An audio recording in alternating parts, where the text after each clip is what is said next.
وعلیکم السلام ورحمۃ اللہ وبرکاتہ۔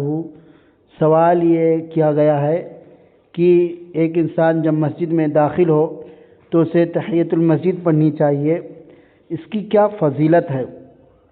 تحیۃ المسجد کی فضیلت کے لیے صرف یہی بات کافی ہے کہ ایک انسان زیادہ نماز پڑھے گا اور ثابت شدہ نماز پڑھے گا، زیادہ رکوع کرے گا، زیادہ سجدے کرے گا، تو اس کے نیکیوں میں اضافہ بھی ہوگا، تو اس کو زیادہ ثواب ملے گا۔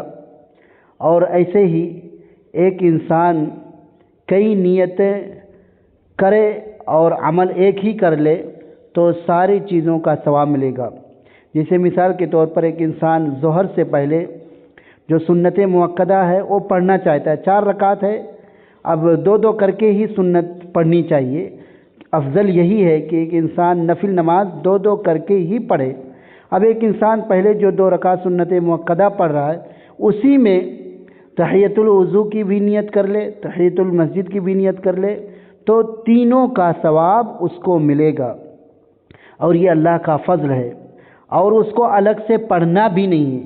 جیسے کہ انسان فجر کی نماز کے لیے مسجد جاتا ہے اور سنت ابھی اس نے نہیں پڑھی ہے تو صرف عمل ایک ہی کرے گا اور نیتیں الگ الگ ہوں گی اور ساری نیتوں کا ثواب ملے گا۔ یہ نہیں کہ 2 رکعت تحیۃ الوضو کے نام پر پڑھے، 2 رکعت تحیۃ المسجد کے نام پر اور 2 رکعت سنت کے نام پر، نہیں، عمل ایک ہی کرے گا اور نیتیں الگ الگ کرے گا، نیت کر لے گا اور ثواب مل جائے گا۔ اس لیے کہ اصول کا ایک قاعدہ ہے وَإِن تَسَاوَى الْعَمَلَانِ اجْتَمَعَا وَفُعِلَ إِحْدَاهُمَا فَاسْتَمِعَا، کہ اگر 2 عمل ایک ہی جنس کے اکٹھا ہو جائے، مساوی ہو جائے، برابر ہو جائے، تو ان میں سے صرف ایک ہی کو کیا جائے گا اور ایک ہی کو کر لینا کافی ہے، اور ثواب دونوں کا ملے گا یا تینوں کا ملے گا۔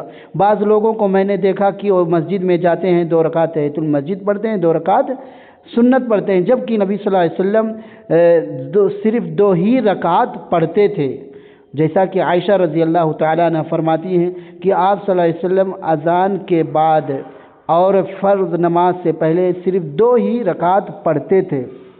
لیکن اگر ایک انسان گھر میں سنت کا اہتمام کرتا ہے تو مسجد میں جا کر کے 2 رکعت تحیۃ المسجد پڑھ سکتا ہے۔